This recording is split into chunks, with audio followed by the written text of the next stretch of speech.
Welcome to another episode of my live stream, My Journey to the Trinity. Excuse me. It's going to start at 10:15, but it looks like we got a couple of people here already, and also I figured it's already 10 o'clock. So, and Facebook allows me to start early. I know some of you guys are wondering what this is. If anybody remembers, this is from a previous live stream I did where I talked about this guy right here. I talked about him a little bit in a previous live stream. So if you remember, I'm not going to tell you, but if you remember and you would like to enlighten the rest of the people about who this is, that you're welcome to do that. But you know what I was going to do today, actually? I was listening to Hatun Tash and had a great live stream with Jay Apologetics and with Daughter of Christ about a video, uh, by I can't remember the guy's name. The guy who says um, he was talking about the variations in the Quran and everything like that. He's a Muslim guy. Oh, Shadi Nasser, yeah. So anyway, I was listening to that. That kind of inspired me to actually pull out. The things I'm going to share with you come from. For those of you who know, I used to have a TV show, and my TV show was called Message of Grace. It was on Father Zechariah's channel, Al Fadi TV. Here's a picture of me on there. This is my show. It's called. My name of my show was Message of Grace.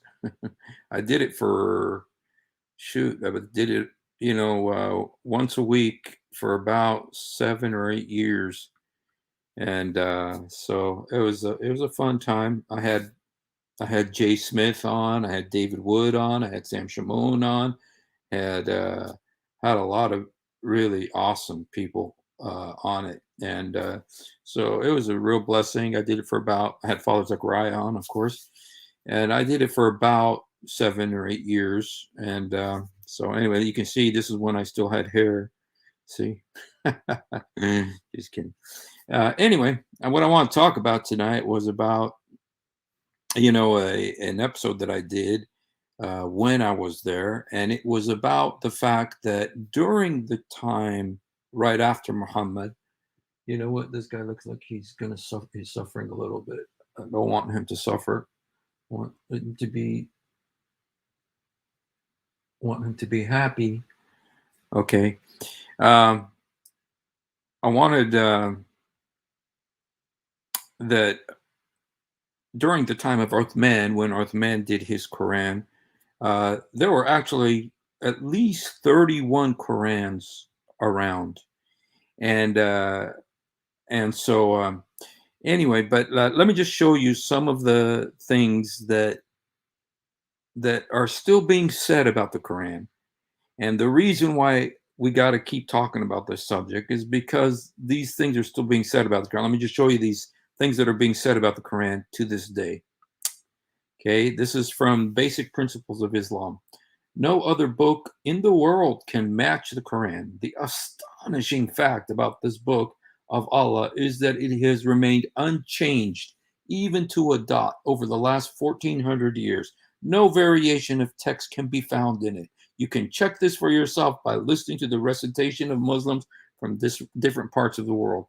This is from Basic Principles of Islam. Okay. Now, this is 1993. The text of the Quran is entirely reliable. It has been as it is, unaltered, unedited, not tampered with in any way since the time of its revelation. This is Fatullah Gulen. Questions this modern age puts to Islam. London, True Star. Now, this was in London, you guys. This is in London. So they're saying this since the time of its revelation, unaltered, unchanged, unedited.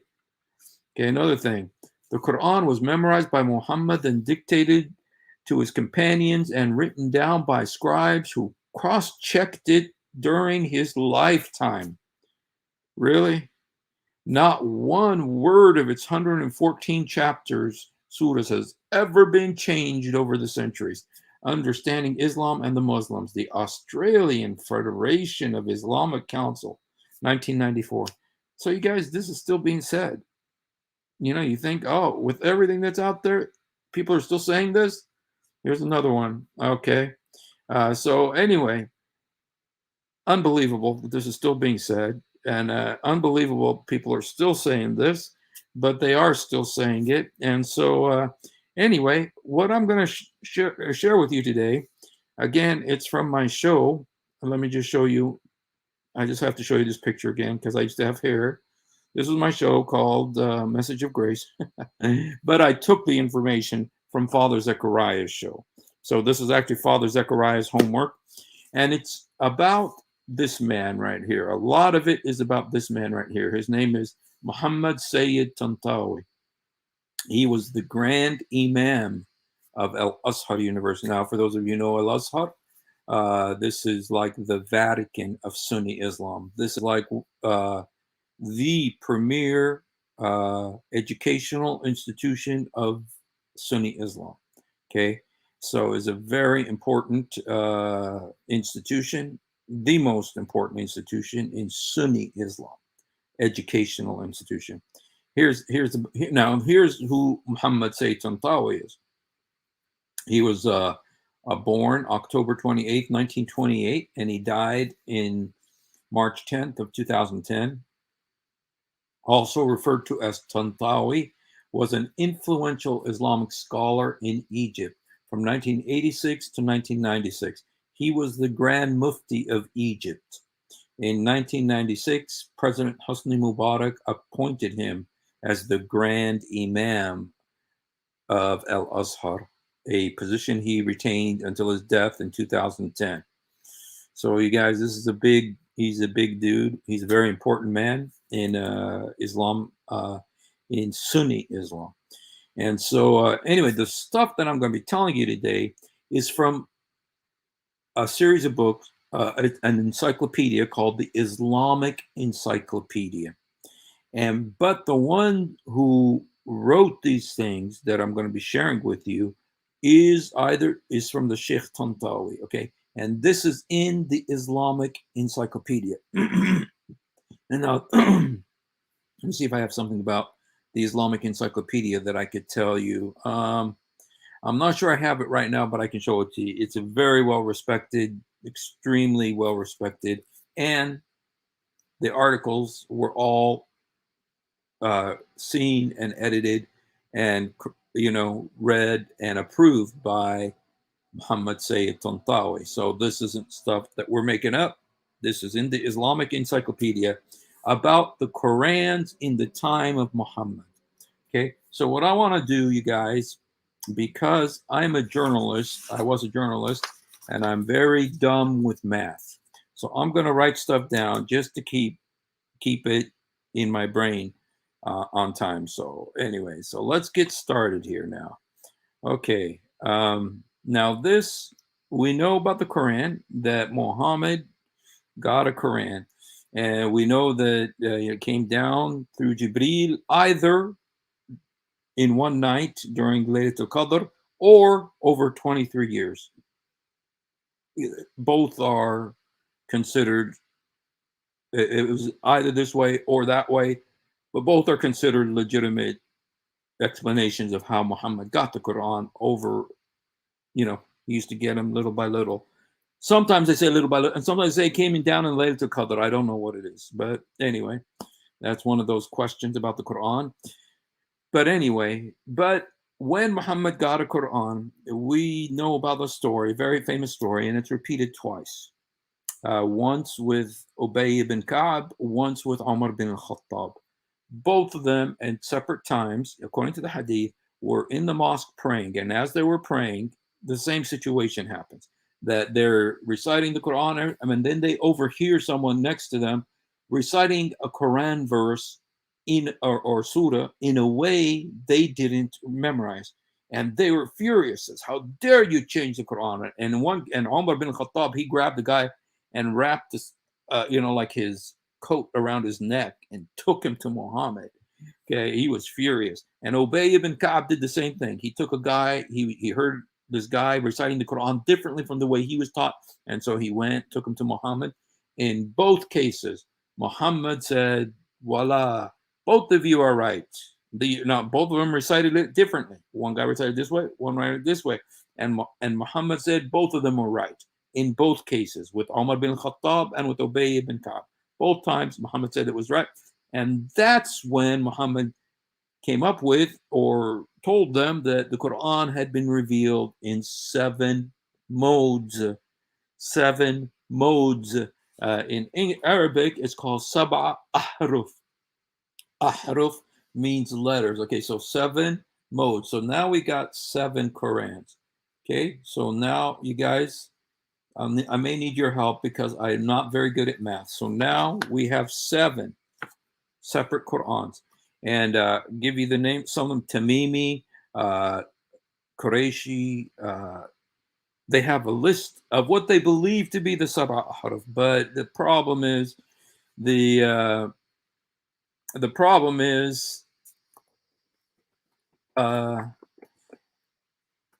nobody's really sure of what the Sab'a Ahruf are. Nobody's really sure about this. And,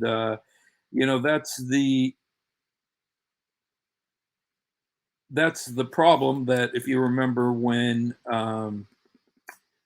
Yasser Qadi was talking to Muhammad Hijab, and Muhammad Hijab asked him about this, and he says that for 1400 years we haven't figured out what the Sab'a Ahruf is. Nobody understands. He says at first, the way that Yasser Qadi explained it is, at first you just repeat whatever you hear, and then you regurgitate. That's the word he uses. You regurgitate whatever your teachers tell you. And then he says, but the problem is when you do the deep dive. That's what he says. When you do the deep dive, that's when the problems begin, when you really try to figure out what the heck does this mean. And that's when he says for 1400 years, we don't know what it means. And so that's what Yasser Qadi said about this. So anyway, so let's just look at some of these things that, okay, for instance here, this is from Sahih al-Bukhari and Sahih Muslim, and it's also, there's a verse in the Quran about it. Muhammad said, Jibril taught me one style, and I reviewed it until he taught me more. And I kept asking him for more, and he gave me more, until finally there were 7 styles. Now, styles, ahruf. Ahruf is the word in Arabic. In English, 7 modes. So, okay, guys. So now, in the time of Muhammad, there were 7 Qur'an. There was not 1 Qur'an.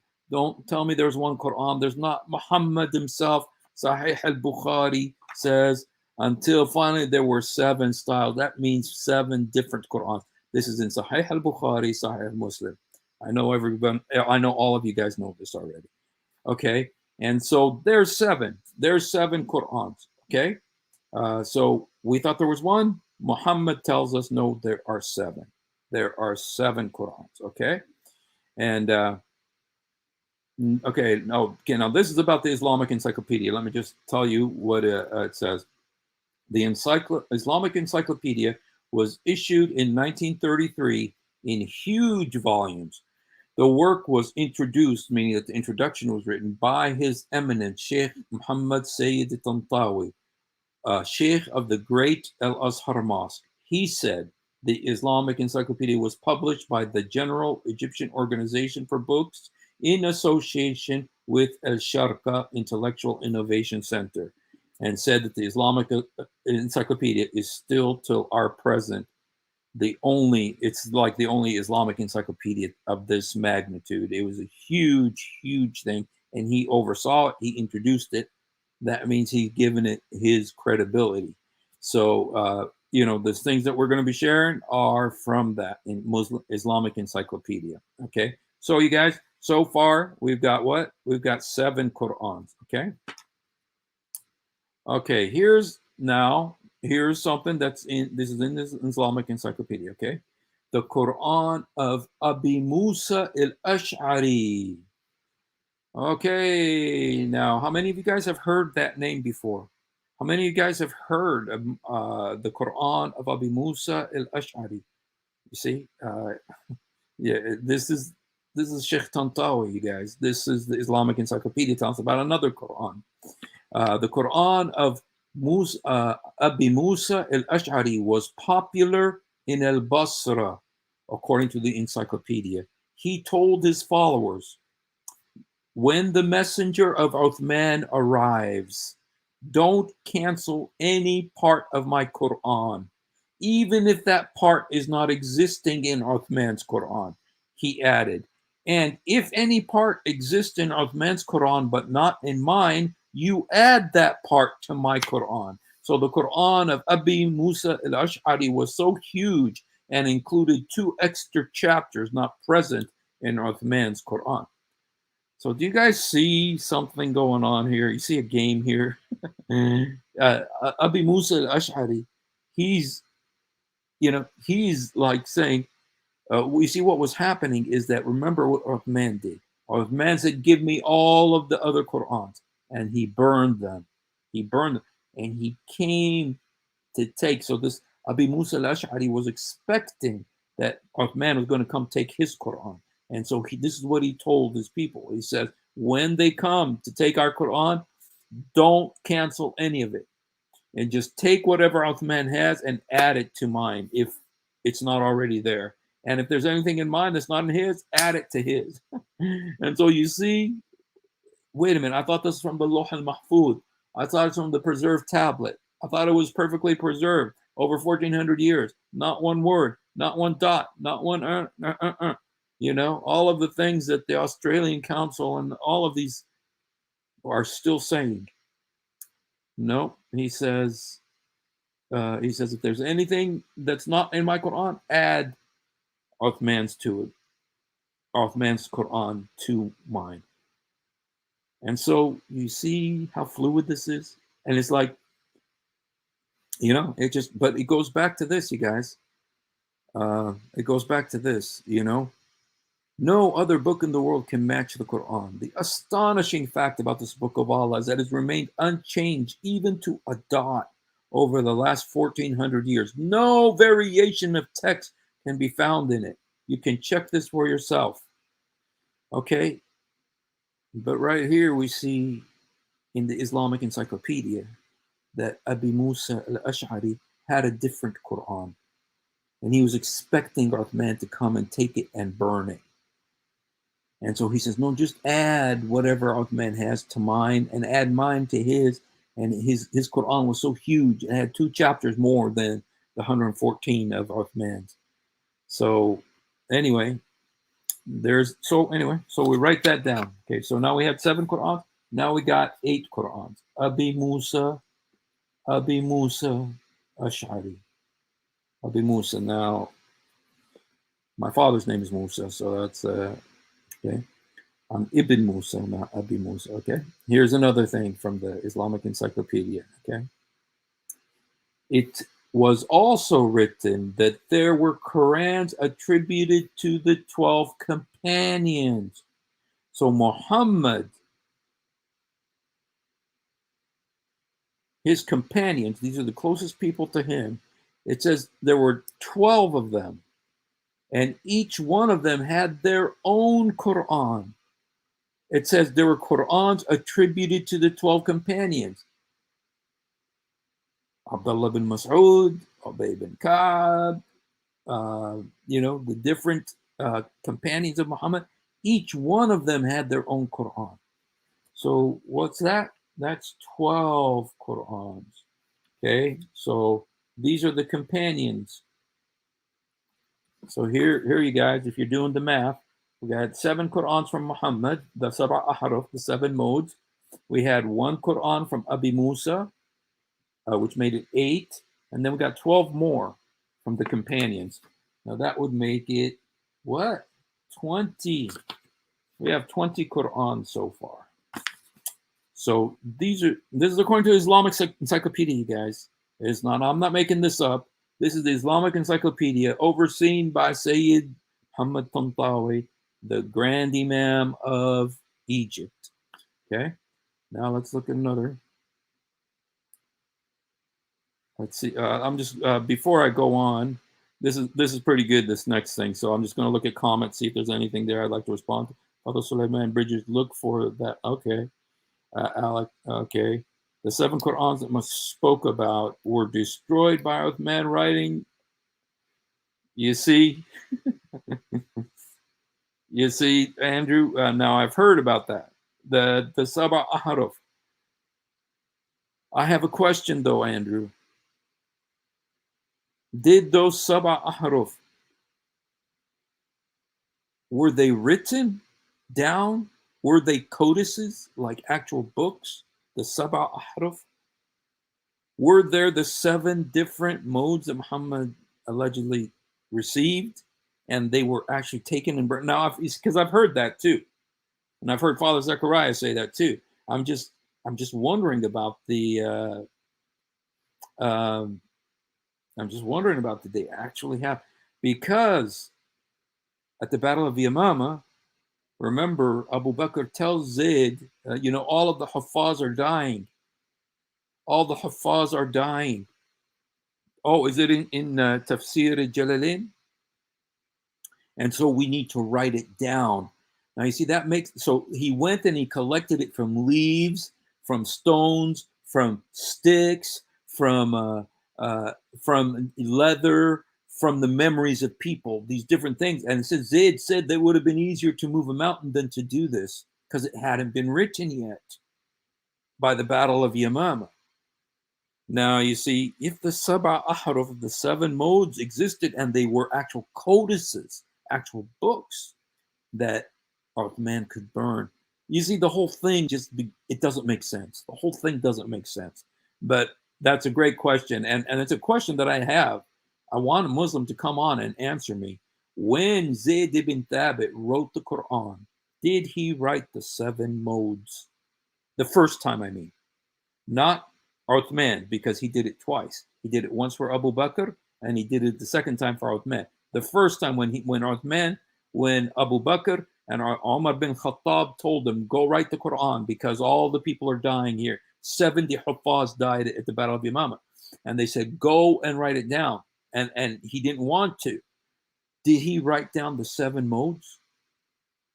Did he write down the 7 modes, or did he just write one? And which one did he give to Hafsa? Well, he didn't give it to Hafsa, He gave it to Abu Bakr, and when Abu Bakr died, it went to Omar, and when Omar died, he gave it to his daughter. And somebody said something real interesting the other day. He gave it to his daughter. Why didn't he give it to Uthman, the next caliph? He gave it to his daughter. And I think I was listening to David Wood or the Apostate Prophet that it looks like there may be some political games that they were playing. That's why he didn't give it to the next caliph. He didn't give it to Uthman. He gave it to Hafsa, his daughter. So it shows you that there's some games being played there. So anyway, you guys, so far, the Qur'ans that we have is the 7 Qur'an, 7 modes of Muhammad. That's 7. The Qur'an of Abi Musa, that makes it 8. And then the 12 Qur'ans of the companions. So the companions each have their own Qur'an. Okay, and I just want to show you this again. I want you to see this. It was written also that there are Qur'ans attributed to the 12 companions. The 12 companions of Muhammad, which would include Ubay bin Ka'b and Abdullah bin Mas'ud, they each had a Qur'an. So each one of them had a different Qur'an. So far, we've got 20 different Qur'ans in the time of Uthman. In the time of Uthman, we have 20 different Qur'ans so far. And this next one is kind of interesting. I didn't know about this next one. I find this next one very interesting. Hey, Radwan is here. Did you know, Radwan, that this is Sheikh Tantawi. This is from the Islamic Encyclopedia. That, first of all, Muhammad got 7 Qur'ans because he said he came down in 7 modes. Let me show it to you. Let me just show it because you guys, I just want to make sure that Radwan hears about this. Muhammad said, Jibril taught me in one style. I reviewed until he taught me more. I just kept asking for more and more until he gave me finally 7 styles, 7 different Qur'ans. Those are called the Sab'a Ahruf, the 7 modes of Qur'an. So there's not one. In Muhammad himself said there was not one. He said there was 7 Qur'ans, 7 different Qur'ans. Okay. And then, let me go there. And then Abi Musa Mash'ari was a very popular Qur'an in Al-Basra. In Al-Basra in Iraq, he had, it was a very popular Quran, and he, when Uthman wanted to burn all the Qurans, he said, hey, don't give him mine, don't cancel out mine, just add whatever Uthman wants to add to it. And so he had a Quran that was longer, it was bigger than Uthman's Quran. It had 2 more chapters, 116 chapters. Did you know that, Radwan? Had 116 chapters. Okay, and then it was written. There are Qur'ans attributed to the 12 companions. So the 12 companions, the Sahaba of Muhammad. Those are the 12 closest companions to Muhammad. They each had their own Qur'an attributed to each of the 12. They had now you got 12 Qur'an, 12 more Qur'an. So now we have a total, Radwan, of 20 Qur'ans, and they're different. That's why there's about to be a civil war. That's why there was going to be a civil war in the days of Uthman. And it's a very interesting thing, and I'll just mention it again, is that the first Qur'an compiled, allegedly, if you don't count all the other ones, is by Abu Bakr when he told Zayd ibn Thabit, go collect it from the leaves, collect it from the stones, collect it from the memories of people. And he compiled the first Qur'an, and Abu Bakr had it until he died. And when he died, he gave it to Umar bin Khattab. But when Umar bin Khattab died, he didn't give it to, before he died, he didn't give it to the next caliph, Uthman. Instead, he gave it to his daughter, Hafsa, and she kept it under her bed for however many years. So he didn't give it to Uthman. And so Uthman, you got to wonder what's going on. Why didn't he give it to Uthman? He should have just done what Abu Bakr gave it to him. He should have given it to the next caliph, right? No, he didn't. He gave it to his daughter instead. You could tell there was some politics going on there, some nepotism, Quranic nepotism going on there. He gave it to his daughter instead of giving it to the next caliph. So anyway, the next caliph was left with a big mess because there started being so many different Qur'ans, and there was going to be a civil war because of this. So, and so now we're up to 20 Qur'ans now. Okay, we're up to 20 Qur'ans, but this next one is really interesting. I really was interested about this next one. I didn't know about this next one. It says, now you guys remember, where is this from? This is from the Islamic Encyclopedia, overseen by who? By Sheikh Muhammad Sayyid Tantawi. He oversaw this thing. So this stuff, he may as well have written it because he gave the introduction to it, meaning he gave his seal of approval to it. Okay, well, listen to this next one. This is interesting. I don't understand it 100%. I tell you, it's a little bit complicated, but this is what it says. It says 3 Qur'ans attributed to 3 of the Prophet's wives. One for Aisha, daughter of Abu Bakr, one for Hafsa, the daughter of Umar, and Salma, making a total of 8 Qur'ans. I don't understand how they got to 8 Qur'ans. I'm not sure how they got to 8. But here are 3 more Qur'ans. Okay, we got Aisha's Qur'an, Hafsa, Salma. This is, you guys, this is Islamic Encyclopedia. I'm not making this up. Okay, so we have 20 now. Now we have 21 with Aisha's, 22 with Hafsa's, and then 23 with Salma. These are all Muhammad's wives. Each one of them had their own Qur'an. Each one of them had their own Qur'an. I think that maybe you can see a little bit about Aisha's Qur'an, because remember when Muhammad died, she said she had 2 pages of the Qur'an, 2 surahs of the Qur'an under her pillow. And while Muhammad was dying and she was taking care of Muhammad, because she was taking care of Muhammad when he was dying, a sheep came in and ate those 2 surahs. And one of the surahs was the surah about stoning adulterers. and the other surah was the one about breastfeeding adult men.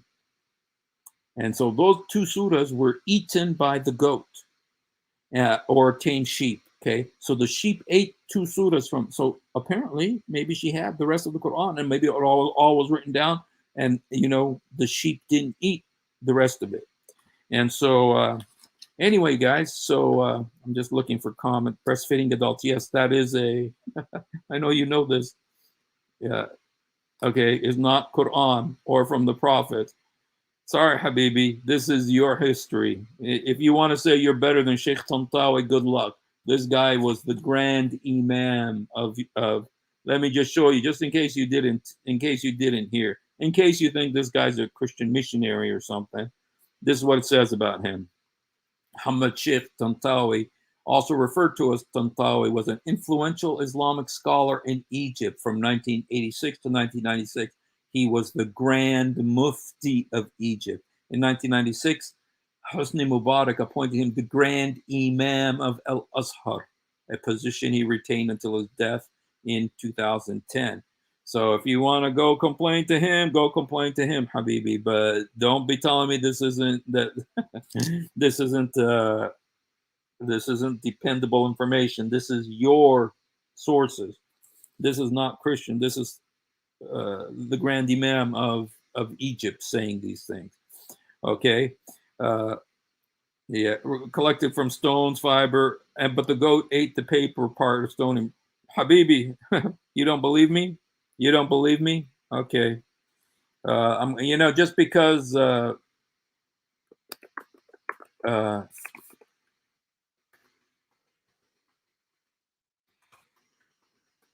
because you don't believe me, I'm going to show it to you. I want to show it to you from the Quran because here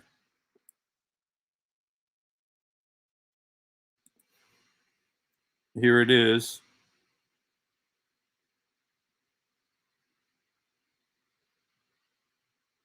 Okay, Sunan. I want to just show this, just to show it to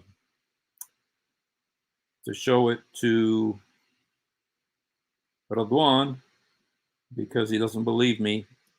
Okay, this is Sunan Ibn Majah. This is uh, this is this is considered Sahih Hadith, Habibi. Okay, look what it says. I'm going to read it to you. Okay, Aisha came. Aisha claimed that while she was distracted with funeral preparations for Muhammad, a goat retrieved the stoning verses from under a pillow and ate them. Look what it says. Sunan Ibn Majah, Book of Nikah, Hadith 1934. You can go look it up, Habibi. This is among the Sitta, the Sahih Hadiths, okay? The verse of stoning and suckling an adult 10 times were revealed, and they were written on a paper and kept under my bed. This is Aisha speaking. When the messenger of Allah expired and we were preoccupied with his death, a goat entered and ate away the paper. Okay. This also is from Sunan Ibn Majah. It was narrated, it was narrated by Aisha, said, the verse of stoning and breastfeeding an adult 10 times was revealed, and the paper was with me under my pillow. When the messenger of Allah died, we were preoccupied with his death, and a tame sheep came in and ate them. Sunan Ibn Majah, Volume 3, Book 9, Hadith 1944. Okay? So, anyway, Radwan, it is hilarious. I don't blame you for not wanting to believe it, but this is Sahih Hadith, Habibi. So this is, what does the Quran say? Part of it was eaten, if you want to trust the Quran there, Radwan. Part of it was eaten. But anyway, from what we got so far, we had Muhammad's 7 Qurans. We had Abi Musa Ash'ari's Quran, 1 Quran, which made it 8. We have the companions' 12 Qurans. It made 20. Then you have Aisha's Quran, which is 21. Then you have Hafsa's Quran, which made it 22. And Salma's Quran, which makes it 23. So there's 23 Qurans we have so far, according to the Islamic Encyclopedia, overseen by Muhammad Tantawi. Okay. the Grand Imam of Egypt. Okay. Okay. Now let's look at the rest of them. Okay. All right. Let me see. Now I was interested in this one about the wives. I didn't know about that one about the wives. Okay. These are some other Qurans. Let's look at them. Let's look at these are the names of other Qurans according to the Islamic Encyclopedia. Zayd ibn Thabit. Now we all know about Zayd ibn Thabit. That was Uthman's Quran. So there's 24. You know, it wasn't like I know, actually, he had two Quran, you guys. He had the one for Hafsa, and then he had the one for, the one for Abu Bakr and Umar, and then he had the one for Uthman. And they're not the same. They're not the same because, let me just tell you about Zayd ibn Thabit. He was asked by Abu Bakr and Umar bin Khattab to write the Quran, but he says if they would have asked me to move a mountain, it would have been easier. He said that. He said he didn't want to do it, but then he said that Allah opened his heart to it, and so he did do it. And he wrote a Quran, gave it to Abu Bakr. Abu Bakr gave it to Umar before he died, and to Omar. Omar gave it to his daughter Hafsa. So it was under Hafsa's bed for I don't know how many years. And then when Uthman had problems because Muslims were about to start a civil war because everybody's reading the Quran differently, especially Iraq and Syria. They're all reciting it differently. I think maybe Musa Ash'ari's may have been a factor in this because I'm not saying for sure that was the case because he was in al-Basra, which is in Iraq. And so maybe that one was a factor in it. But anyway, Uthman said, okay, bring me all the old Qurans and we're going to burn them all. And he burned them all and he came up with his own. But the way he came up with his own is he brought Hafsa's Quran. This is the one that Zayd ibn Thabit did. Zayd ibn Thabit's first Quran. But then he brought two other guys, and not just Zayd ibn Thabit. I can't remember the two other guys' names. But there were three guys who were to look at Hafsa's Quran and to write another one. And what's interesting is what Uthman said to the men, the two men, not to Zayd ibn Thabit, but to the other two men. He says, if you disagree with Zayd about anything in the Quran, just write it in the Qurayshi dialect because that's the original language. That means they were making changes to it, to Hafsa's Quran, which was Zayd's first Quran. So there was a difference between Zayd's first and Zayd's second Quran because again, listen to what Uthman said to the two men, not to Zayd, but to the other two men. He said, if you disagree with Zayd about any part of the Quran, because they were copying them, he said, if you disagree with anything, just put it in the Qurayshi dialect. That means that there was a change between Quran 1, that Zayd's first Quran, and Zayd's second Quran. There was changes that happened to it. And don't ask me, this is what the hadith says. So anyway, so you got Zayd. So anyway, so that's all the different Qur'ans we've gotten so far. And then we got these. Got Zayd ibn Thabit, that'll be 24. Abdullah ibn Abbas will make it 25. Anas ibn Malik, that'll make it 26. Abdullah ibn Zubair. Okay, now this guy's very big. He considered himself the caliph when he fought against Malik, the Caliph Malik up in the north, the Umayyad Caliph. Salim Maula Abi Huzaifa, 28. Abdullah bin Amr ibn al-As, okay, very famous also, 23. 28, 29. Dude, forget 31. We got more than 21 going here now. And then we got Ubayd bin Umari al-Laythi. Okay, dude, we're already up to 30. You know what? We're already up to 30. I guess maybe they didn't count the Sab'a Ahruf. Maybe they didn't count the Sab'a Ahruf as Qur'ans. Maybe they didn't consider the Sab'a Ahruf as separate Qur'ans. Because I'm already at 30. So how can it be 31 only? I think we got a lot more than 31 going here, you guys. So Anyway, let's go ahead and look at the rest of them here. Okay. Okay, that's Zayd ibn Thabit. Okay, here's some more Qur'ans. Then you got Abu Dawood al-Sajistani. He adds these. Okay. We got 31. Ata Abi Rabih. This is 31 now. Akrama, 32. Mujahid, 33. Sa'id bin Jabr, 34. Dude, I got to change the name of my program today. Al-As'ad ibn Yazid, 35. Muhammad bin Abi Musa, 36. Talha Suleiman ibn Mahran, 38, because those are two. So we got 38 Quran so far. And then Abu Dawood, he added, okay, we got all of these. Okay. Okay, then okay, so Sajistani adds two other Qur'ans, the Quran of Abu Zayd, okay, that makes it 39, and Mu'az bin Jabal, 40, making it 40.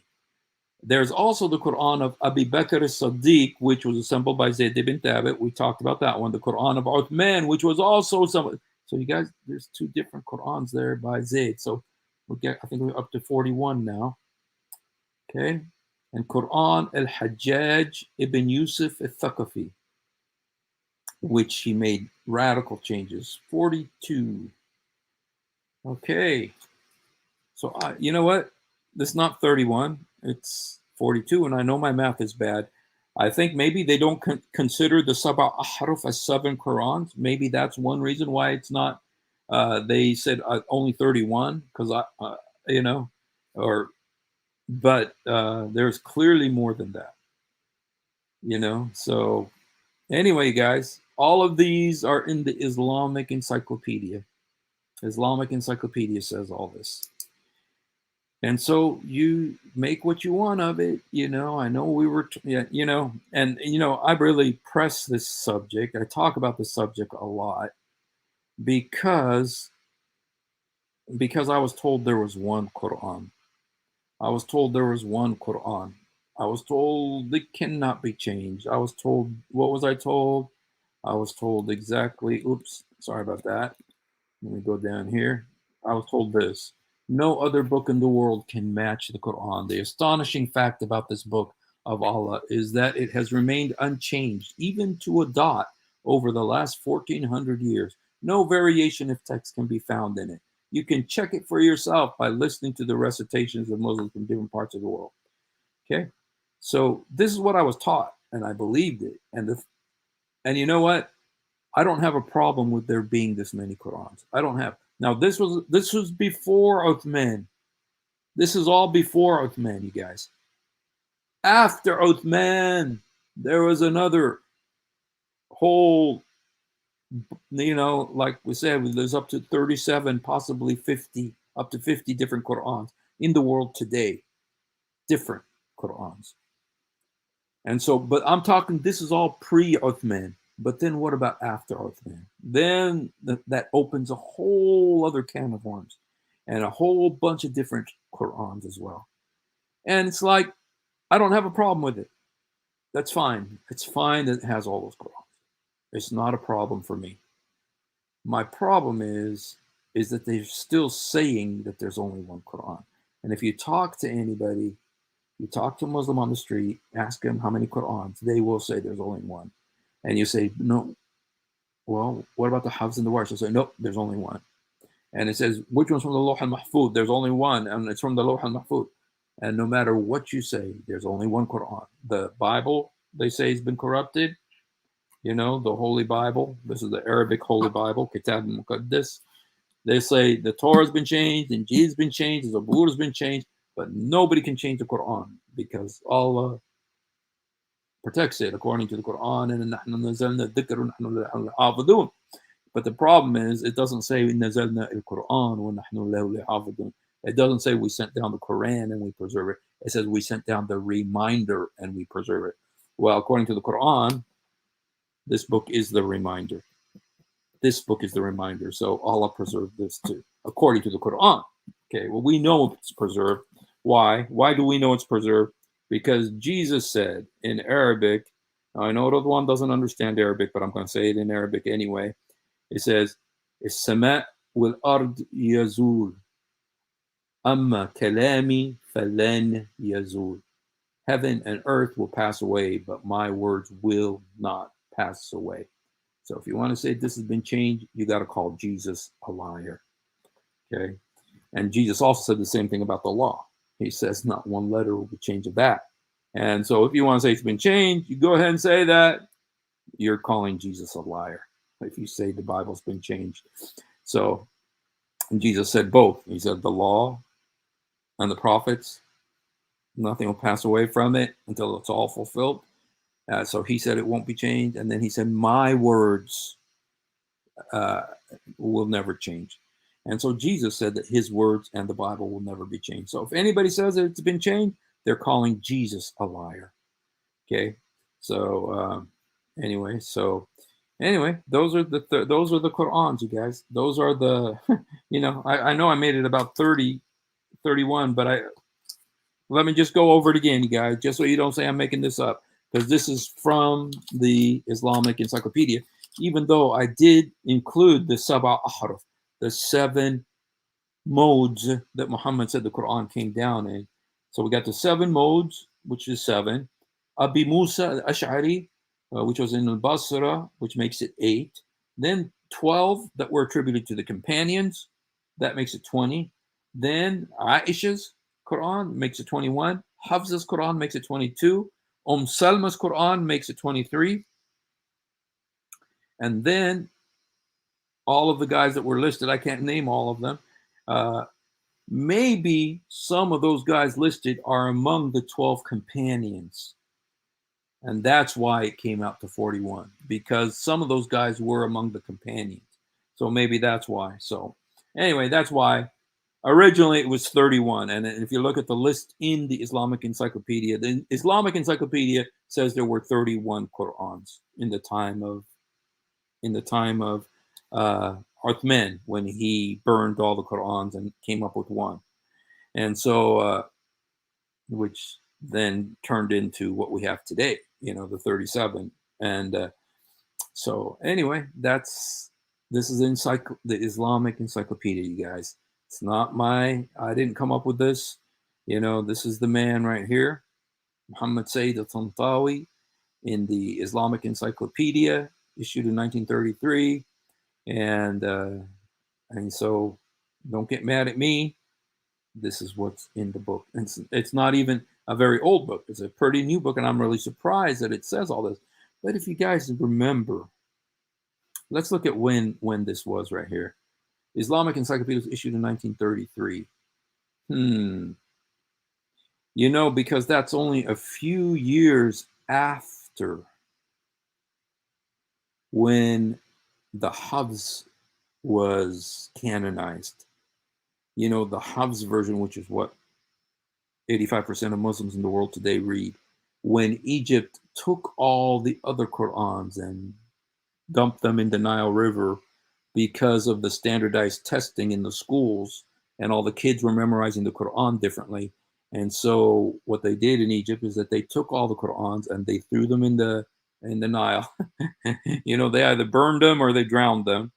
This is what Egypt did. They drowned them, they threw them in the Nile River, and they settled on one, the Hafs Quran, which is what most Muslims have. If you're Muslim and you have one at your house, more than likely it's the Hafs. It may be the Warsh, Susi, Duri, Kalun, Khalaf.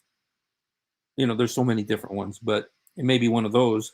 But more than likely, it's the Hafs, translated into English, if you don't read Arabic. But so that was in 1924 that happened. And so this encyclopedia came out a few years later, about 9 years later.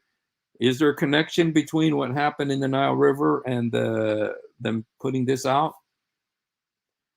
It's almost as if they weren't ashamed to say back then that they have all these different Qur'ans. You see, because they knew in 1924, they knew they had 31 different Qur'ans. And that's why all the kids were memorizing it differently. And so that's why they took them all and threw them in the river and then kept the Hafs, canonized the Hafs. And so that's maybe there's a connection between this 1924 incident and this 1933 publication of the Islamic Encyclopedia. And it's very interesting that they are so open about all these different Qurans in this encyclopedia, and that Sheikh Tantawi is so open about it, and Sajistani also, if you remember Sajistani, also very well respected scholar, and he says, oh, there's also this Quran, this Quran, this Quran, this Quran, this Quran. You guys, like I said, I came up to 42 Qurans from what they said today. The place where maybe I made a mistake is in the companions, the 12 companions, because I just said 12 companions. But if I looked at all their names, maybe some of these guys on the list were among the companions. So to where it is 31, because the Islamic Encyclopedia says there's 31 Qur'ans in the time of Uthman. Okay. So anyway, well, all that matters is that there's more than one. It's very clear that there was more than one. But they told us there's only one. It's unchangeable for 1400 years. It's here's the second. The text of the Quran is entirely reliable. It has been as it is, unaltered, unedited, not tampered with in any way since the time of its revelation. This is from London in 1993. So they're still saying that. They're still saying this. The Quran was memorized by Muhammad, dictated to his companions, written down by scribes who cross-checked it during his lifetime. Not one word of its 114 chapters has ever been changed over the centuries. This is Australian Federation of Islamic Council. Now, what about, I believe, Ibn Mas'ud's or Ubay ibn Ka'b's Quran had 116 chapters, not 114 surahs,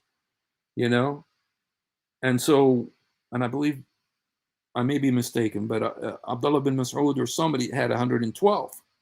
So you had 112, 114, 116. All these were different. But this guy is saying 114, And, there's a very famous saying by Umar bin Khattab. He said, don't let anybody say I've memorized the whole Quran or I have the whole Quran. Say rather, I have what has survived of the Quran. That's what Umar bin Khattab said, you guys. Umar bin Khattab said. You know what? Now, because I said it, I have to show it to you. So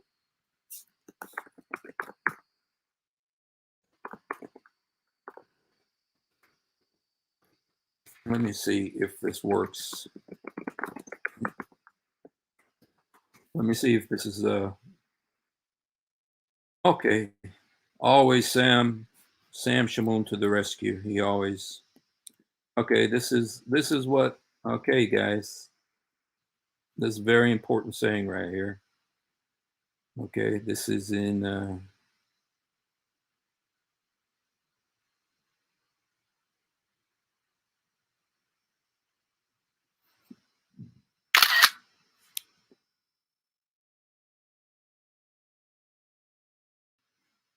this is from Asbab al-Nuzul. Okay, this is Abu Bakr. Listen to what Abu Bakr says. Now, you guys, this is the second caliph. This is the second caliph. Listen to what he said. This is Umar. He says, Abdullah ibn Umar reportedly said, let none of you say I have got the whole of the Quran. How does he know what all of it is? Much of the Quran has gone. This is Umar bin Khattab, you guys. Let him say instead, I have got what has survived. This is from Jalaluddin Suyuti, you guys. This is Al-Ittiqan fi Ulum al-Quran. This is about the science of the Quran. Very, very famous book. Very famous study book. Jalaluddin Suyuti is one of the two Jalals. The Jalalain? He's one of them. Jalaluddin Suyuti is one of them. And that's what you guys... They told us there's only one. They told us it's perfect. You know, what did they tell us? I'll tell you what they told us. They told us this. They told us the Quran was memorized. Okay, let's go back. No other book in the world can match the Quran. The astonishing fact about this book of Allah is that it has remained unchanged, even to a dot, over the last 1400 years. No variation of text can be found in it. You can check it for yourself. Yeah, you can now with Google. The text of the Quran is entirely reliable. It has been as it is, unaltered, unedited, not tampered with in any way since the time of its revelation. The Quran was memorized by Muhammad, dictated to his companions, written down by scribes who cross-checked it during his lifetime. And you know what? If you let me see if I could do this for you. I don't know if I can, but let me see if I can do this for you. If I can, I will. I want to do this for you. Okay. Let me see if I have this. I'm not sure I'll be able to do this, but I usually do this when I'm doing this particular subject, is I show you the videos. And the reason I show you the videos, you guys, is because I believe this. I used to believe this too. I believed it, and now you find out, wait a minute, somebody was not telling us the truth. You know, somebody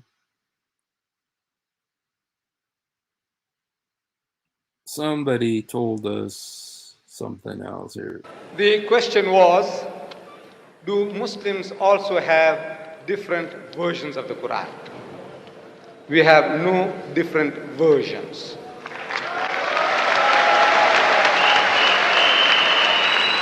So we have no different versions of the Quran. The Arabic Quran universally is the same. No difference between one part of the world and another. So Prophet personally verified when he was alive, whatever was written down of the Quran, whether it was perfect or not. You guys,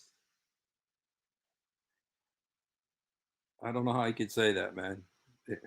There is only one copy of the Quran, and anyone who has a doubt that any word of the Quran is not from it, or the Quran is missing any part, is a disbeliever. You're a kafir if you think that. And yet, dude. We got you. We got you, brother. Play the full clip. We The got House reading anywhere in the world today, anywhere you go. This reading we know it's been preserved even to the dot, to the letter, to the vowels, to the sound.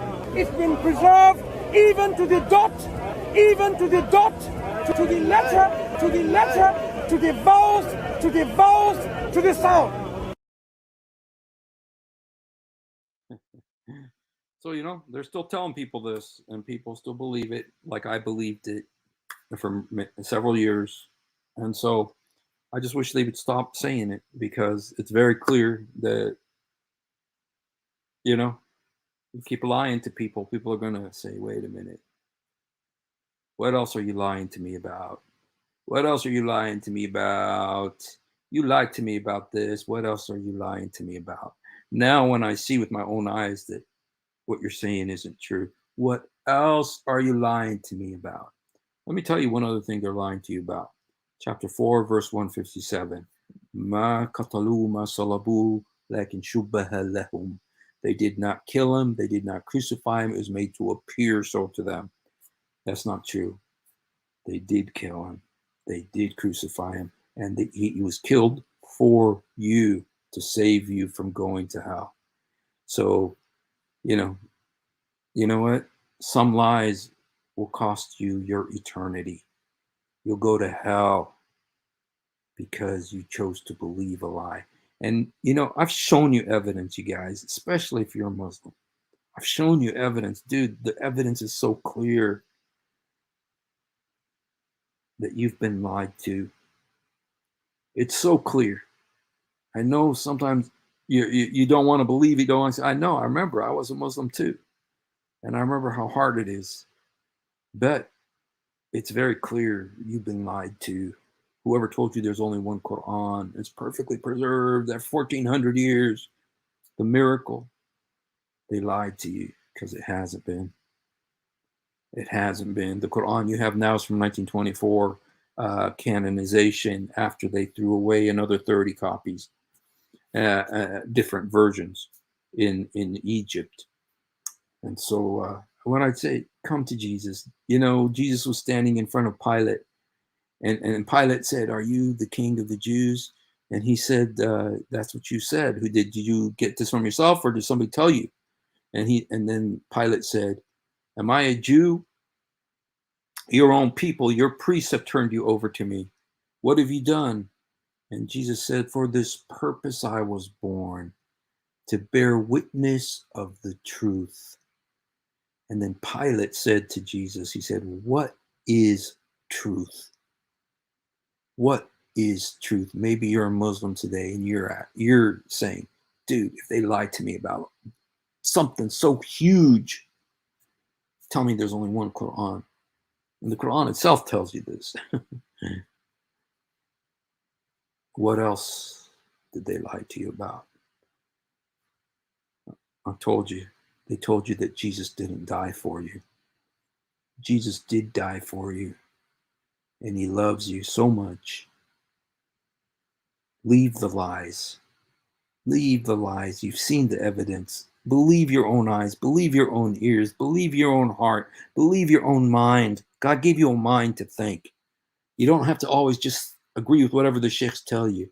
Believe what your mind tells you. Come to Jesus today. Come to Jesus. Say, Jesus, help me. Jesus, forgive me. Jesus, come into my heart. Jesus, help me. Jesus, forgive me. Jesus, come into my heart. Jesus, help me. Jesus, forgive me. Jesus, come into my heart. He loves you. I love you. Since I have you here, you guys, you don't have to stick around. I know my voice is not the best in the universe, but I'm just going to play a song for you. So if you want to stick around, you can hear it. If you don't, I understand.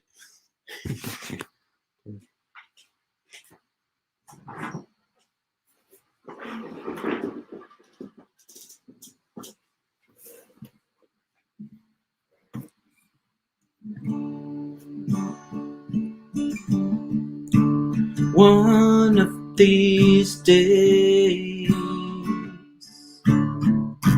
look past this misty haze. One of these days, look past this misty haze, and I can see your eyes looking back at me, and I can see your eyes looking back at me, looking back at me.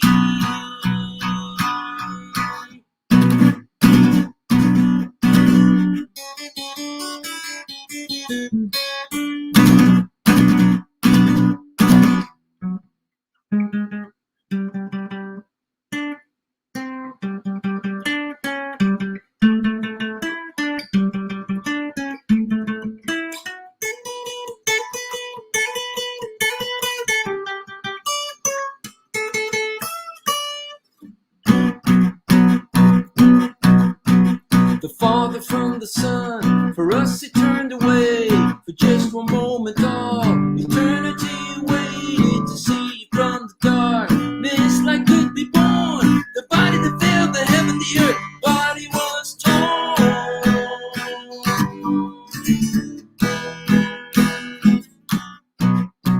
To open up a door that never will be closed. 'Cause Jesus, 3 days after death arose. The keys of death and hell were firmly in his hand. He crushed the devil's head to give new life to man.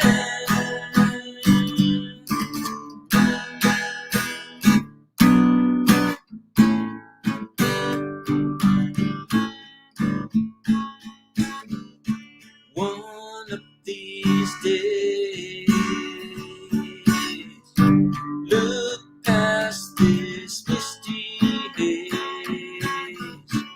one of these days. Look past this misty haze, and I can see your eyes looking back at me. And I can see your eyes looking back at me. Looking back at me.